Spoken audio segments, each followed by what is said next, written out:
Bonjour, je suis très heureuse de vous accueillir aujourd'hui au sein de la Haute École Condorcet à Marcinelle pour cette activité, pour cette visioconférence qui est organisée en collaboration donc, avec la Haute École et le Centre d'action laïque régional de Charleroi.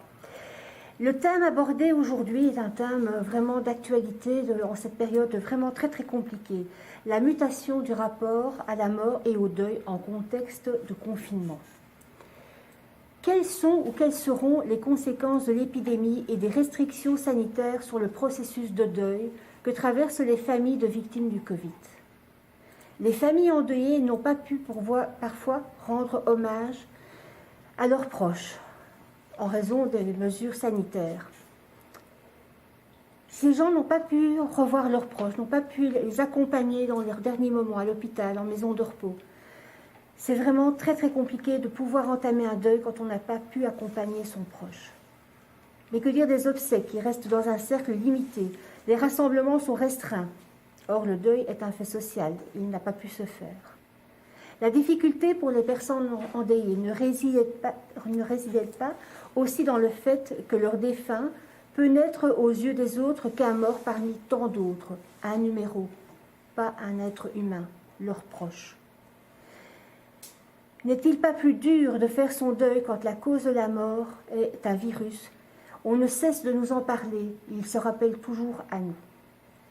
Je vais maintenant donner la parole à M. Jean-Michel Logneau, qui est docteur en philosophie, chargé de cours à l'université de Namur, conseiller éthique dans le monde de la santé et rédacteur en chef de la revue Ethica Clinica. Je vous donne la parole.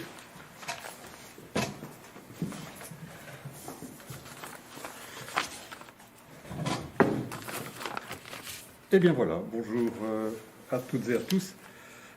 Donc je vais essayer d'introduire au sujet qui est vaste évidemment, mais donc répondre à la question, est-ce que effectivement les circonstances que nous traversons aujourd'hui, enfin depuis un an maintenant, depuis plus d'un an même, est-ce qu'elles vont bouleverser le rapport à la mort et le rapport finalement à la question du deuil?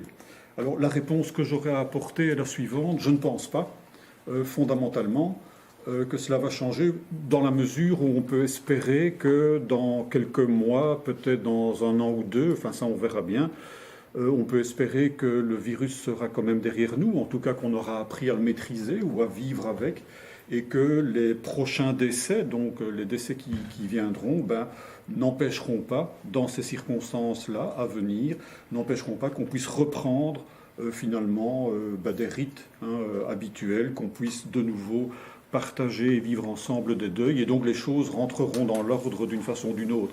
Donc tout ça pour dire qu'on n'est pas dans une situation irréversible, on est dans une période de crise, et durant cette période de crise c'est plus compliqué, mais je n'ai pas l'impression, en tout cas moi je ne suis pas prophète, et je n'ai pas l'impression que cela va effectivement casser quelque chose fondamentalement et de manière irréversible. C'est juste maintenant, c'est difficile effectivement, maintenant il y a un problème. Alors ce qui est intéressant, une fois qu'on a dit ça, c'est que il ne faut pas en conclure, alors on s'en fout, c'est pas grave, il suffit d'attendre, pas du tout. Évidemment qu'une fois qu'on a émis l'hypothèse que probablement que dès qu'on le pourra, et déjà maintenant, ça se remet un peu en place, c'est vrai que les rites vont reprendre, que les deuils vont pouvoir être vécus à nouveau, ça veut dire qu'en attendant, il faut entendre les gens qui, eux, ont été empêchés de vivre leur deuil, ont été empêchés de ritualiser la mort et d'entendre la souffrance qu'il peut y avoir chez ces personnes pour pouvoir les aider tout simplement. Parce qu'effectivement, elles ont été privées de quelque chose qui est important. Et donc ce que je vais essayer de faire ici, c'est vous proposer un début de lecture. On a peu de temps, donc je ne peux pas m'étendre malheureusement, mais donc c'est développer un début de lecture pour comprendre pourquoi lorsqu'on traverse une crise, et il y a toujours une fin à une crise, donc pourquoi quand on traverse une crise et qu'on est empêché de vivre un deuil, empêché de ritualiser ce deuil à travers les cérémonies d'inhumation, etc., qui suivent le décès, pourquoi effectivement ça débouche sur une souffrance, et dès lors, qu'est-ce qu'il faut entendre, comment on peut aider les personnes confrontées à cette situation. Alors, je vais diviser mon exposé, ma petite introduction ici, en deux points. Le premier point, c'est le suivant. C'est tout simplement que ce qui est extraordinaire pour le chercheur que je suis, le philosophe que je suis, c'est que nous avons sous les yeux, effectivement, à travers la crise que nous vivons, la confirmation que nous avons besoin de rites pour pouvoir faire nos deuils. Ça, c'est le premier point. C'est-à-dire que, pour le dire négativement, le fait d'en être privé, eh bien, quand on est confronté à la situation, on se rend compte à quel point on est contrarié, à quel point on est privé de quelque chose d'important, parce que précisément, on ne peut pas le vivre. En d'autres circonstances, pour que vous compreniez ce que je veux dire, quand je devais aborder dans d'autres lieux, dans d'autres cénacles, quand je devais aborder la question du deuil et des rites notamment, en règle générale, la question des rites, c'est du folklore, on s'en fout. Enfin bon, les gens font ce qu'ils veulent, mais ce n'est pas un sujet très très intéressant, en tout cas qui passait pour être très intéressant, ça semblait être un thème secondaire, si vous voulez.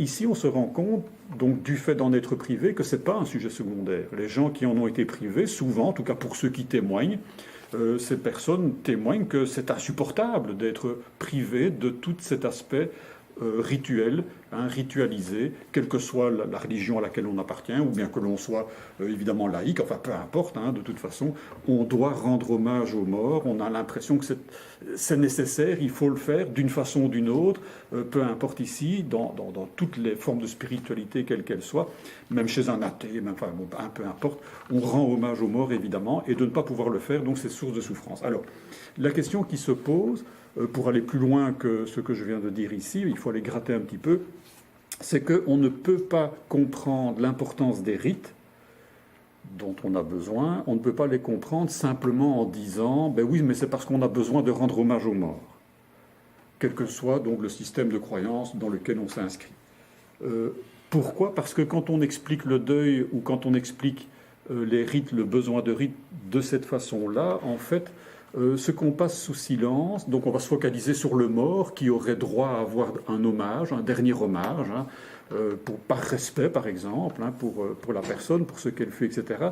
Quand on développe ce genre d'approche, et ça c'est important quand on veut entendre quelqu'un qui est endeuillé, c'est que pendant ce temps-là, on parle du mort, qui aurait droit à des derniers hommages, mais on ne parle pas de quelque chose qui est plus fondamental et qui est justement l'objet de notre réflexion ici, et qui est bien la souffrance que la personne endure, elle, bien vivante, qu'elle endure du fait d'être privée de rendre hommage. Donc la souffrance, si vous voulez, elle n'est pas du côté du mort, puisqu'il est mort forcément, mais la souffrance, elle est du côté du vivant qui ne peut pas faire ce qu'il pense devoir faire.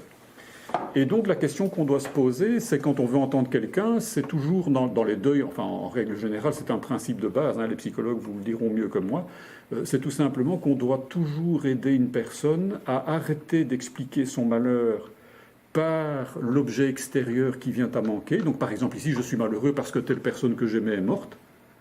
Donc on doit essayer d'aider la personne à faire une conversion du regard, c'est-à-dire à partir peut-être de ce discours-là, parce que c'est le plus évident, pour lui demander « mais pourquoi pour toi c'est insupportable le fait que l'autre soit mort ?» Parce que vous comprenez, donc plus je vais parler de ma femme, par exemple, ou de mon enfant qui est décédé, et plus je vais vous en parler pendant des heures pour vous dire que cette personne était merveilleuse, en attendant, je ne parle pas de moi qui suis malheureux. Et donc, dans la question qui nous retient ici, donc les rites, pourquoi le fait d'en être privé, c'est si dramatique? Si vous dites c'est parce qu'on doit rendre hommage aux morts, en attendant, vous ne dites pas pourquoi. En attendant, le fait que moi j'en suis privé, c'est quelque chose qui m'embête, quoi. Et donc il faut aller gratter de ce côté-là. Il faut aller gratter du côté de pourquoi pour moi c'est important.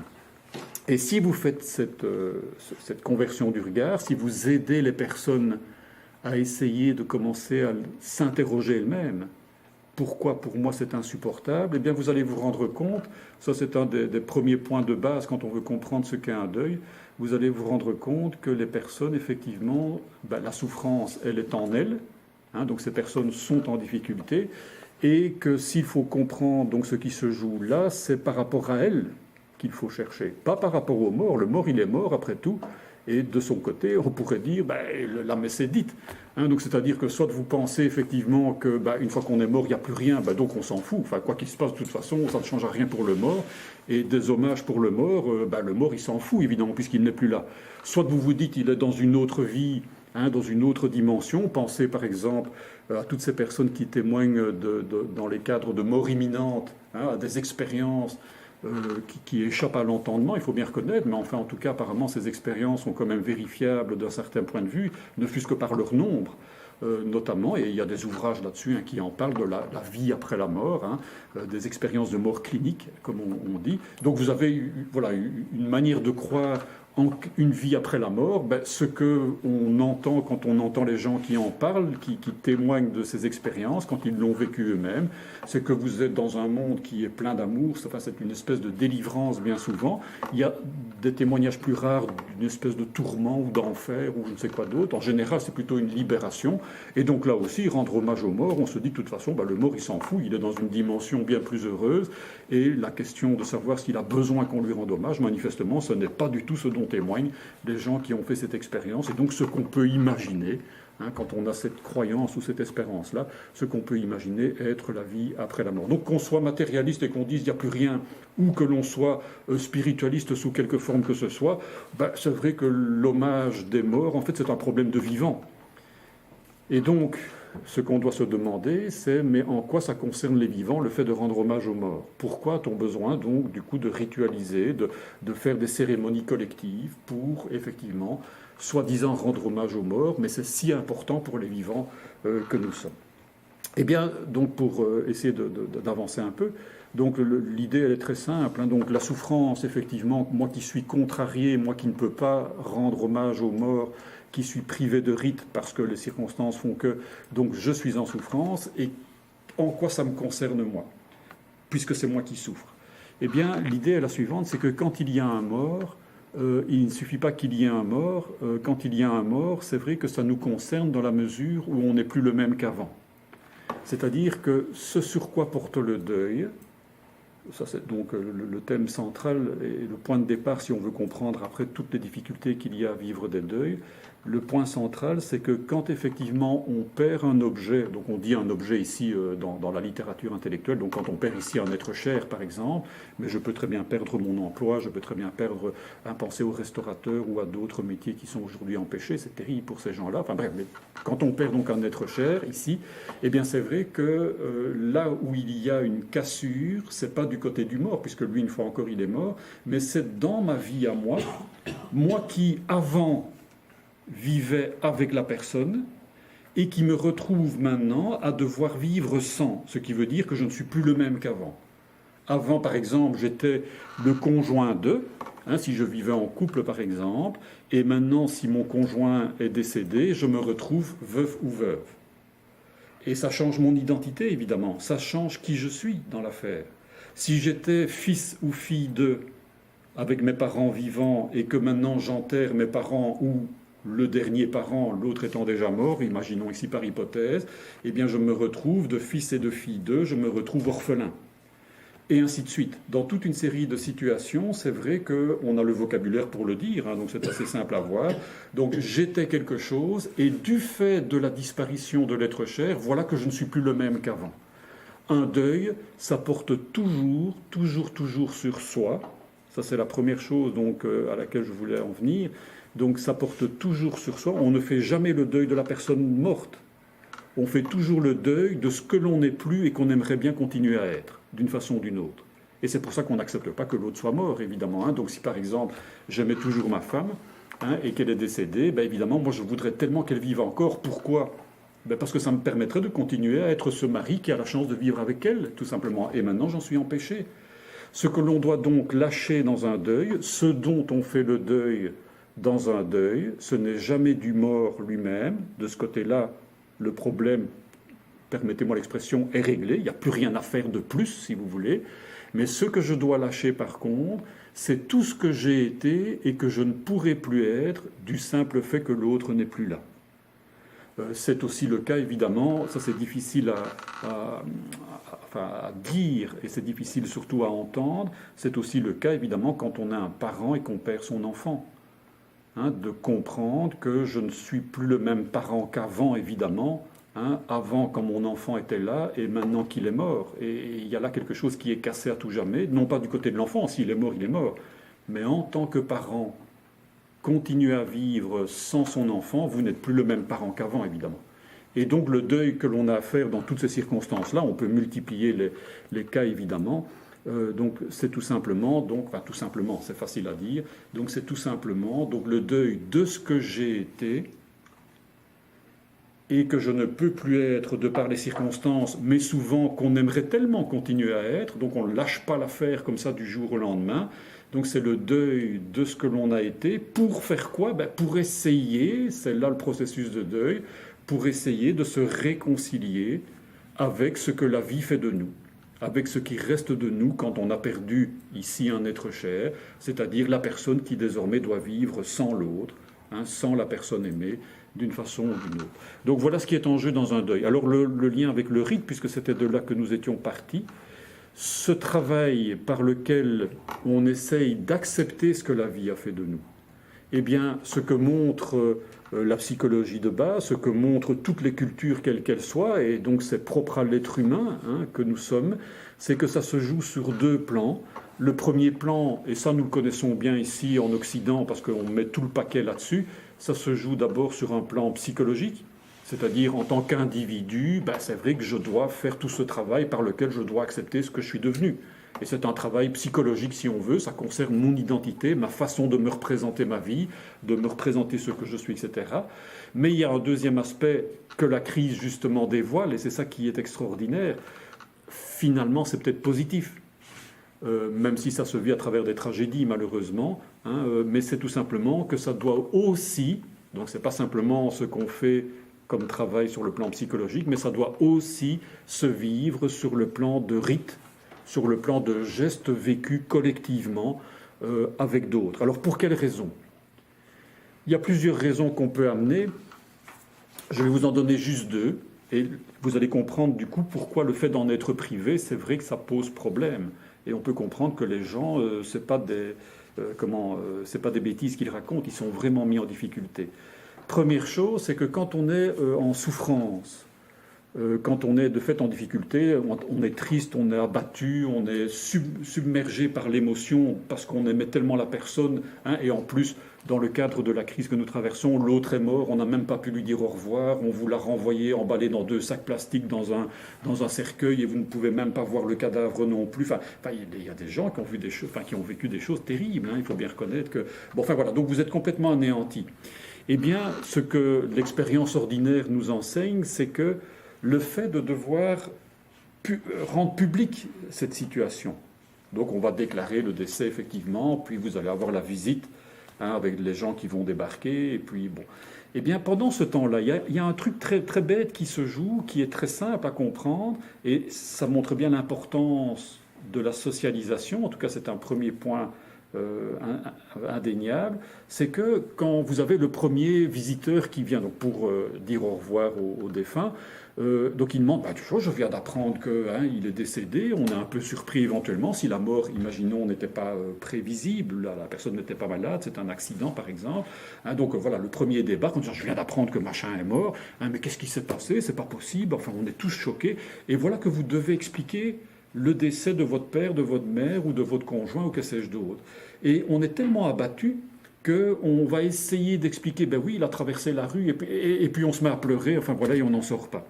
Et puis vous avez le deuxième qui débarque, le deuxième visiteur, mon Dieu, je viens d'apprendre que machin est mort, c'est pas possible, qu'est-ce qui s'est passé? Et voilà qu'on doit réexpliquer, c'est embêtant.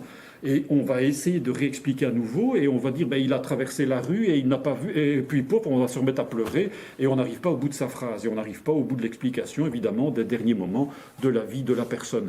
Et puis voilà que le troisième débarque, et puis voilà que le quatrième débarque, et puis voilà qu'une famille débarque, et puis voilà que... Et chaque fois, mon Dieu, mais qu'est-ce qui s'est passé? C'est pas possible. Et voilà qu'il faut chaque fois réexpliquer. Eh bien, ce que montre la clinique, donc l'expérience du terrain, c'est qu'à force de raconter, à force de devoir dire, à force de devoir mettre des mots, et c'est même insupportable, et parfois on aurait envie de fuir cela, mais n'empêche, à force de devoir le faire, eh bien, on se rend compte que petit à petit, quand vous êtes au 15e ou au 20e qui débarque et qui vient prendre des nouvelles, à force de devoir raconter ce qui s'est passé, petit à petit, on dépasse l'émotion dans laquelle on était au départ, qui nous empêchait de respirer. On a mal là, on a mal un peu partout, mais souvent on est serré de la gorge, on retient des sanglots. Ça vous oblige à pleurer. Ça vous oblige à faire une histoire de ce qui vous est arrivé. Et quand on est donc au 20e à devoir raconter toujours la même chose. Qu'est-ce que vous voulez qu'on raconte d'autre? On raconte ce qu'on sait et ce qu'on a vécu, évidemment. Ben, n'empêche que maintenant, je peux en faire une histoire jusqu'à sa fin. Et c'est une façon de dire, donc de constater qu'à force de devoir donc socialiser, à force de devoir dire les choses, à force de devoir les raconter, eh bien, ça on le sait bien, hein, donc la clinique nous l'enseigne, eh bien c'est vrai que c'est la voie privilégiée pour petit à petit d'abord se libérer des émotions, ne plus être submergé par elles, mais arriver à les maîtriser, à reprendre le dessus si vous voulez, et d'autre part donc à pas tourner la page, c'est encore trop tôt évidemment là où nous en sommes, mais en tout cas à pouvoir donc effectivement eh bien, dire les choses, donc en faire un récit que je peux intégrer petit à petit dans mon existence. Le fait d'être privé de ça, de l'expression des émotions, parce que le contexte social, donc le jeu du rite ici, oblige qu'on dise, qu'on explique, qu'on reparle du mort, et chaque fois ça fait mal, mais n'empêche que ça permet de petit à petit épuiser la douleur que l'on ressent. Le fait d'en être privé, mais vous comprenez le premier drame évidemment que l'on met en place, c'est que je reste avec ma souffrance, je ne suis pas embêté par les autres qui m'obligent de raconter ce qu'il faut raconter, ce qu'ils souhaitent savoir, et du coup mes émotions, tout le fait d'accepter finalement, ou en tout cas de rendre possible l'acceptation de ce que je suis en train de vivre, ne se fait pas, ce travail-là ne se fait pas.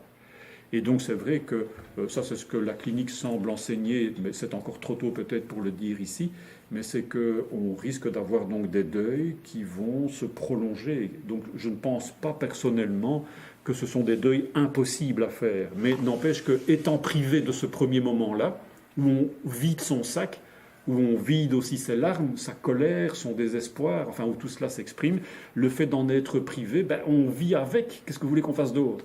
Et on doit apprendre à vivre avec plus longtemps, et c'est donc un poison qui vous détruit évidemment de l'intérieur. Et puis il y a un deuxième point. Donc premier point, c'est que les rites permettent de se vider, si vous voulez, de se soulager de toutes ces émotions de tristesse, colère, désespoir, rancœur, enfin tout ce que vous voulez. Et là tout d'un coup ça peut sortir, en tout cas c'est une occasion offerte. Je ne suis pas sûr que toutes les cérémonies soient des moments où on fait ça, mais c'est un moment en tout cas qui le permet.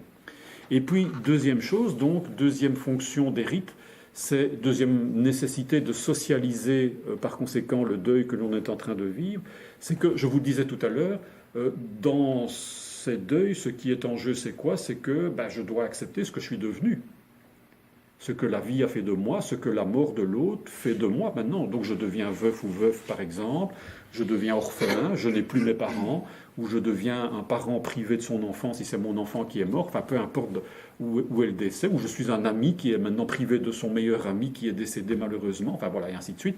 Donc je suis devenu quelqu'un d'autre, quelqu'un qui doit vivre sans la personne aimée, bien évidemment.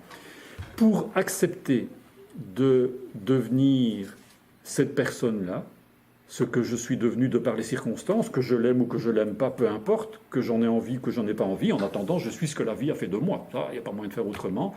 Eh bien, pour pouvoir l'accepter, pour essayer, si vous voulez, d'aligner ce que je suis avec ce que j'aime être, avec ce que j'ai conscience d'être, avec ce que j'accepte d'être d'une façon ou d'une autre, pour aligner les deux choses. Vous imaginez, si je suis quelque chose mais que je ne l'aime pas, je suis déchiré, évidemment. Ça, c'est une souffrance insupportable. Donc, pour aligner l'un sur l'autre ce que la vie fait de moi et le fait que je l'accepte, que je n'en souffre plus, si vous voulez, eh bien, là aussi, c'est une chose qui est bien connue, c'est qu'il ne suffit pas que je me le dise dans ma tête. Il y a des personnes qui, effectivement, quand ils parlent du deuil, disent « ça ne regarde pas les autres ». C'est mon problème à moi. Et d'ailleurs, j'ai un carnet intime dans lequel je couche toutes mes pensées et ça me soulage et ça me fait du bien. Eh bien, on est content pour ces personnes si de fait ça leur fait du bien d'écrire, par exemple, et puis d'aller brûler tout ça. Mais enfin voilà, elles font un travail psychologique, si on veut, en solitaire.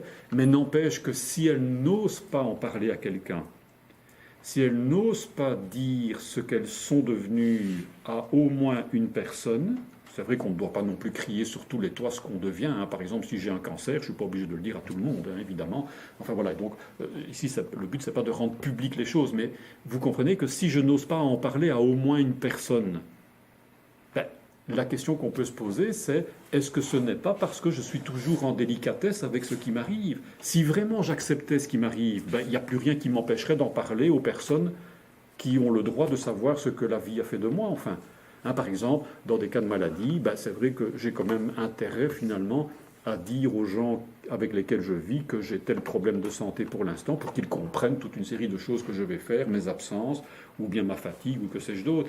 Ne pas le dire, soi-disant par pudeur, parce que ma maladie, c'est ma maladie et que ça ne regarde pas les autres, vous comprenez bien que, oui, on veut bien l'entendre, mais en attendant, c'est que peut-être le fait de ne pas le dire traduit surtout la souffrance d'être malade et le fait que je ne l'accepte pas, donc je n'arrive pas, évidemment. Donc, pour pouvoir devenir pleinement ce que l'on est, c'est-à-dire se réconcilier avec le fait que maintenant je dois vivre, dans ce qui nous concerne ici, sans la personne aimée, et bien pour pouvoir devenir celui-là ou celle-là, un veuf, une veuve, ou tout ce que j'ai raconté tantôt, enfin tous les exemples qu'on a cités déjà, donc pour pouvoir devenir pleinement cela, je ne puis y parvenir que si j'ose l'être jusque dans les yeux d'un autre.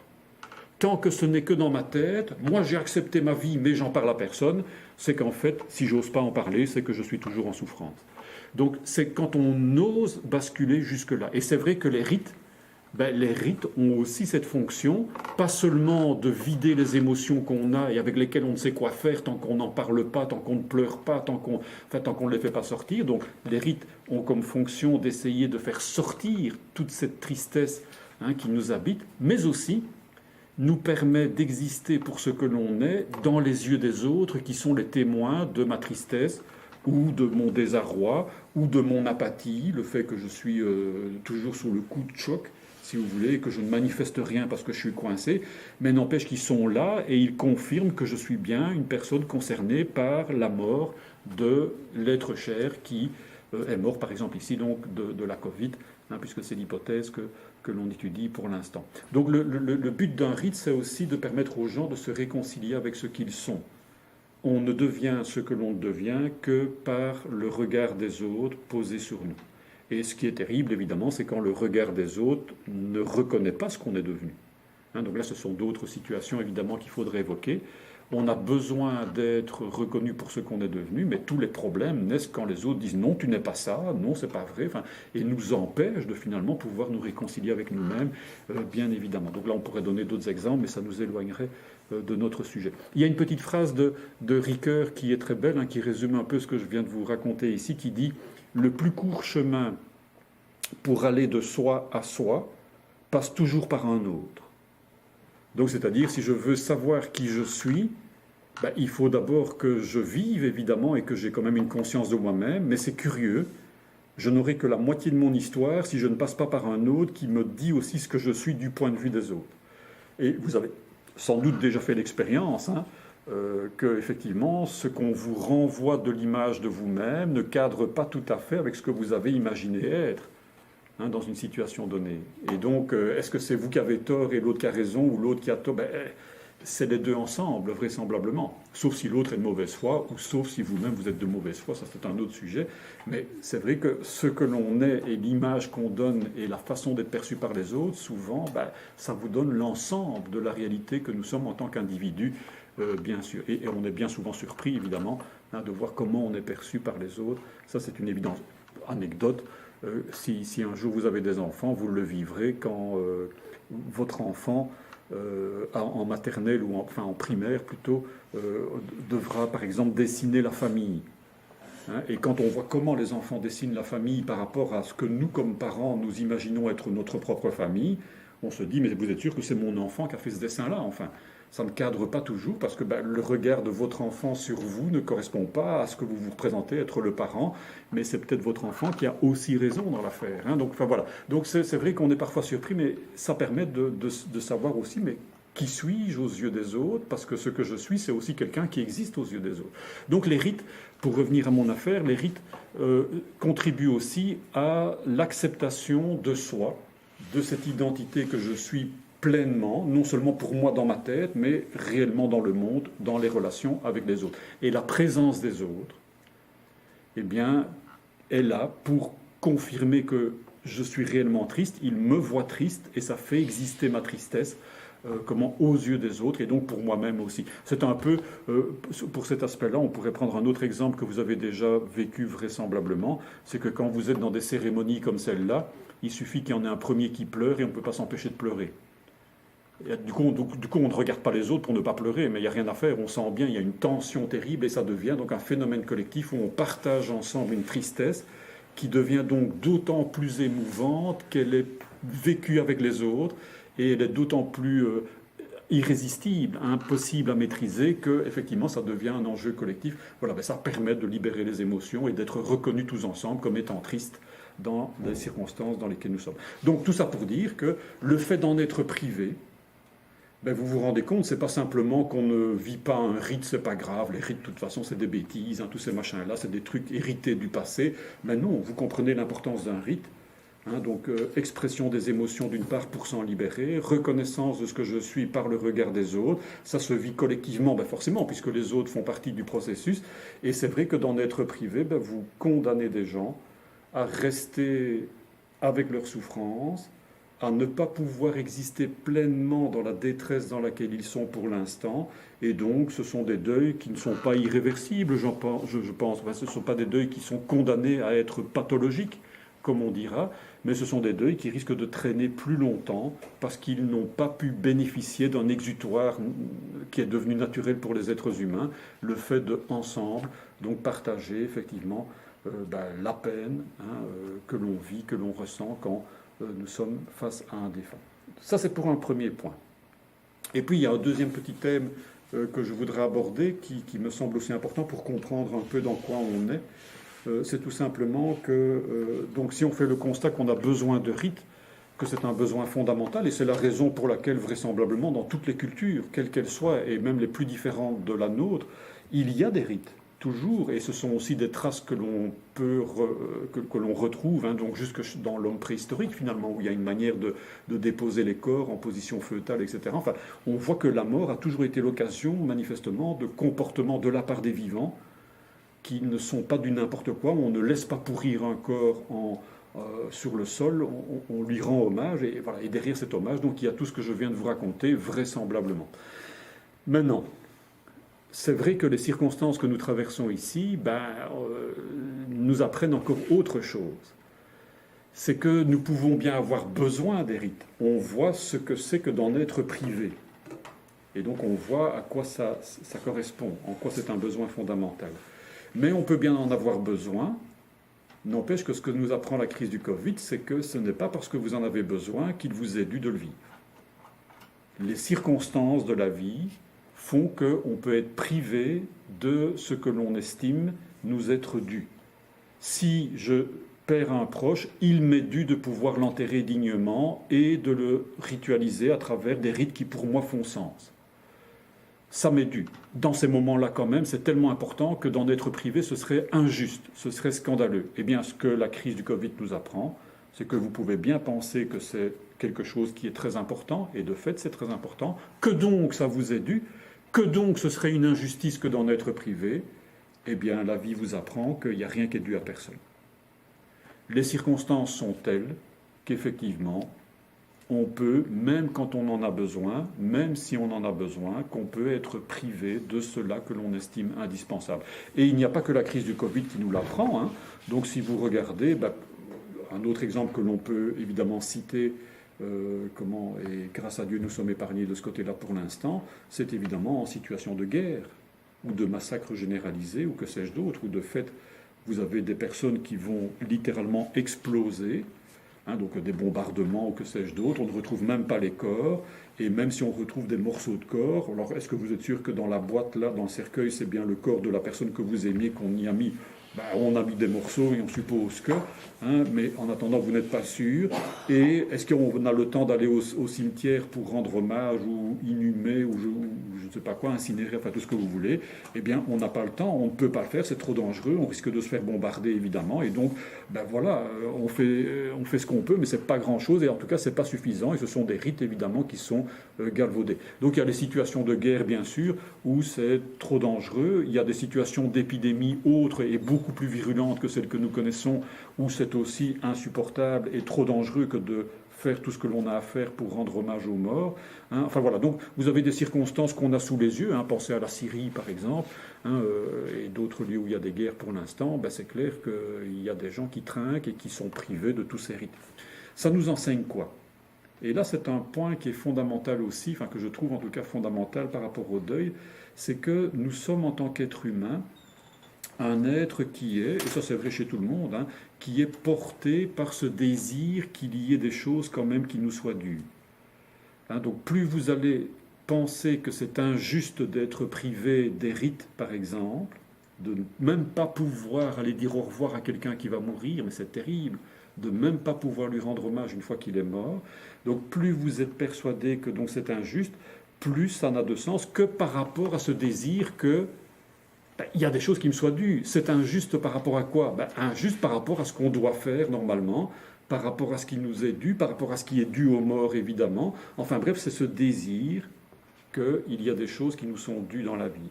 Mais ce que nous apprend la crise, c'est que vous pouvez bien désirer qu'il y ait des choses qui vous soient dues, à vous, aux morts, à toutes les personnes impliquées éventuellement, mais en attendant, donc ce que la crise nous enseigne, c'est qu'on peut bien le désirer autant qu'on veut, en attendant, rien n'est dû à personne. C'est ce qu'on appelle en philosophie l'expérience de l'incertitude de l'existence.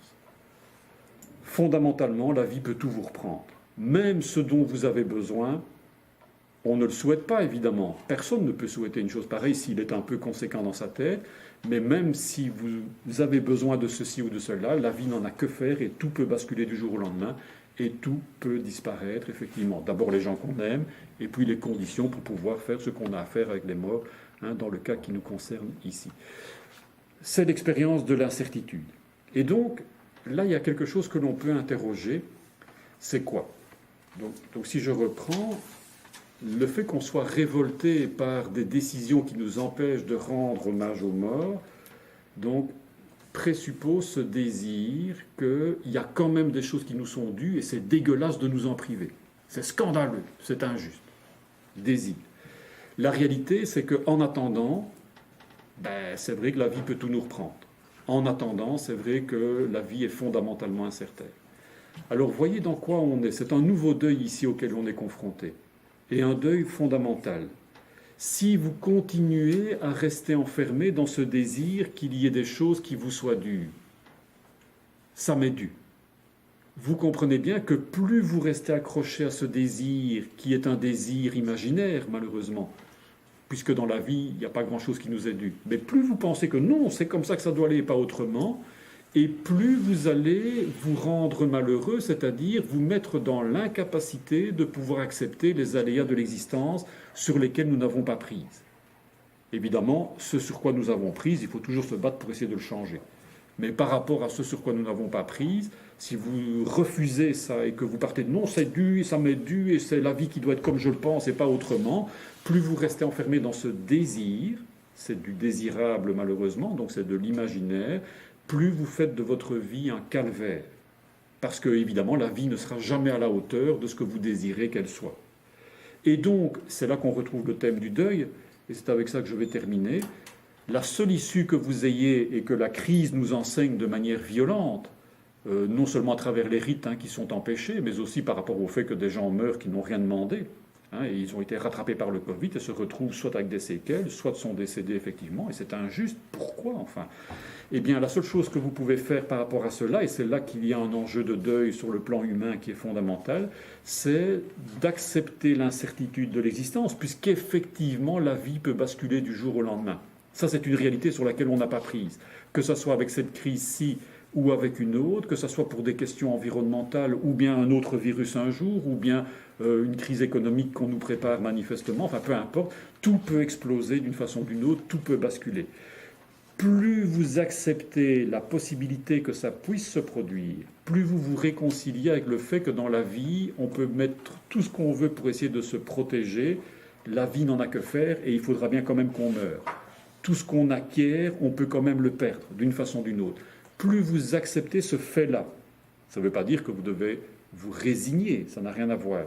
Mais plus vous acceptez que vivre, c'est vivre dans un monde, effectivement, qui peut tout me reprendre, et plus quand vous serez dans ces situations-là, ce que nous vivons aujourd'hui, plus vous pouvez commencer à faire face. C'est-à-dire, pour que vous compreniez, quand je suis dans le désir qu'il y ait des choses qui me soient dues, le fait d'en être privé, je me positionne comme une victime. C'est dégueulasse ce qui m'arrive. Ça m'était dû et on me l'a pris.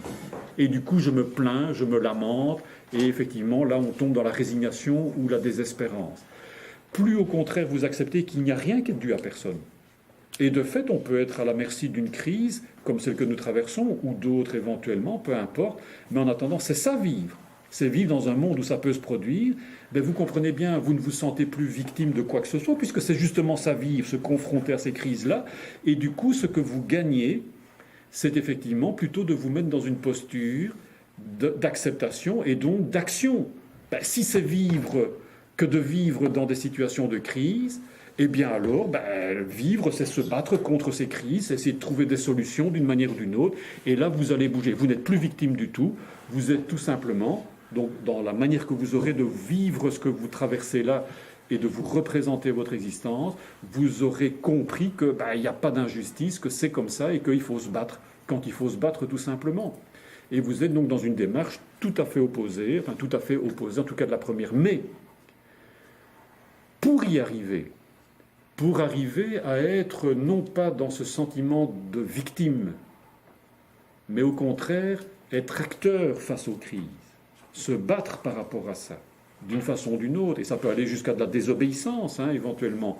Donc par exemple, on pourrait imaginer, moi je n'ai pas de témoignage en direct de cela, mais des gens qui ont été tellement indignés par le fait qu'on les empêche de rendre hommage à leur mort, ils ont désobéi aux normes imposées et ils ont quand même fait une cérémonie en famille, ils ont quand même fait des choses en commun, alors qu'à l'époque, eh bien, c'était pas plus d'une personne chez vous, ou bien c'était l'isolement carrément, au début de la crise.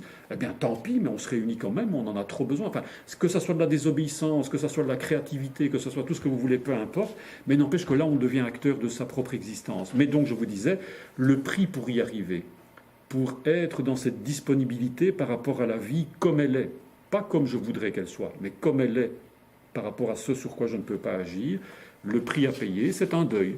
Et c'est le deuil de quoi? Eh bien, c'est faire le deuil tout simplement de ce désir qu'il y ait des choses qui nous soient dues. Plus, une fois encore, vous vous enfermez dans ce désir, plus vous êtes en train, comme le dit un de mes amis, de tresser la corde avec laquelle vous allez vous pendre vous-même. Vous êtes tellement convaincu qu'il y a des choses qui vous sont dues que c'est scandaleux ce qui nous arrive. Et vous vous rendez malheureux vous-même. Pourquoi vous vous rendez malheureux vous-même? Parce que tout ce malheur que vous croyez vivre repose sur une croyance qui est dans votre tête. Et des croyances que vous avez dans votre tête, vous en êtes responsable. Ça, vous pouvez agir. Vous ne pouvez pas agir contre le virus comme tel, par exemple, ou face à une crise économique, qu'est-ce que vous voulez qu'on fasse? Mais par rapport à ce que vous avez dans votre tête, ça, là-dessus, vous avez prise quand même. Eh bien, le deuil, ici, consiste à se lier à ce désir-là, qu'il y ait des choses qui nous soient dues dans la vie, s'en libérer en prenant conscience que ce n'est que de l'imaginaire, pour se retrouver disponible et donc capable d'agir face aux crises, en sachant que vivre, eh bien, c'est justement de répondre à chacune des crises qui traversent une existence, trouver des solutions, désobéir, être créatif, enfin tout ce que vous voulez, peu importe, selon les circonstances. Mais voyez bien, ça suppose du coup que quand vous avez fait tout ce travail-là, ça amène le fait qu'on ne souffre plus du fait qu'il y a des crises qui se présentent à nous. Et ça nous oblige au contraire à trouver des solutions pour y répondre. Plutôt que je suis victime, c'est dégueulasse, c'est pas possible, de se lamenter, et finalement de vivre dans ce qu'on appelle le ressentiment, c'est-à-dire ce sentiment selon lequel la vie est décidément mal faite, la vie est décidément injuste, d'une façon ou d'une autre, et donc on n'est plus que dans la lamentation, qui est une manière de témoigner d'une souffrance de laquelle on ne sort plus. Et là, c'est ce qu'on appellerait alors les deuils pathologiques, bien évidemment. Donc voilà en gros les deux points qu'on peut évoquer, donc importance des rites, et ce que la crise nous enseigne, c'est que nous vivons une vie manifestement dans laquelle il n'y a pas grand-chose qui nous est dû, tout peut basculer et qu'il faut se battre par conséquent en permanence. Voilà, mais je me tais parce que je suis trop bavard. Merci beaucoup.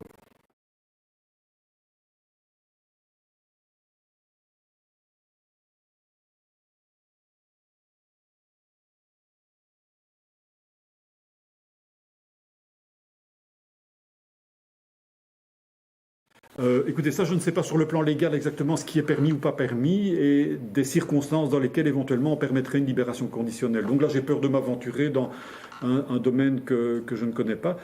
N'empêche que, imaginons l'hypothèse où il ne peut pas sortir. En tout cas, il y a des histoires que j'ai en tête où on raconte que les personnes ne pouvaient pas sortir, mais je ne sais pas si c'est encore le cas aujourd'hui.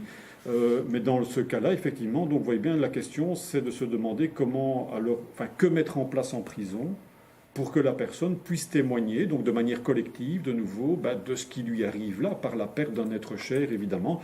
Et là, je vous avoue que j'ai travaillé autrefois en prison, mais c'était il y a plus de 20 ans, donc je ne sais pas ce que c'est devenu aujourd'hui, je ne sais pas ce qu'on met en place, si on met en place quelque chose, s'il y a des possibilités offertes en fonction de la peine, peut-être. Enfin, voilà, là, je vous avoue que je ne sais pas, mais c'est une question qui mériterait, en tout cas, d'être abordée. C'est que peut-on mettre en place en prison pour les personnes qui sont confrontées effectivement à des basculements comme cela. Et remarquez bien que ce n'est pas que cela, c'est que, enfin, si vous évoquez ce thème, donc se retrouver en prison, c'est quand même un deuil terrible, hein, quoi que l'on ait fait de toute façon.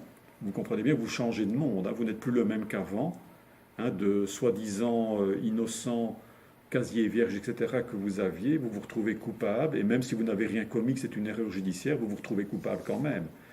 Et donc c'est un deuil terrible à vivre, évidemment, qui peut prendre des années. Et la question qu'on devrait se poser à ce niveau-là, c'est mais que mettons en place dans cette procédure judiciaire pour que les personnes qui se voient donc condamnées, ou bien les victimes qui ne sont pas suivies, hein, donc imaginons qu'on acquitte le coupable, bien dans tous ces cas-là, aussi bien du côté des victimes que du côté des coupables, eh bien, que mettons en place pour aider ces personnes, effectivement, à accepter ce que le jugement, ici, va leur imposer d'une façon ou d'une autre.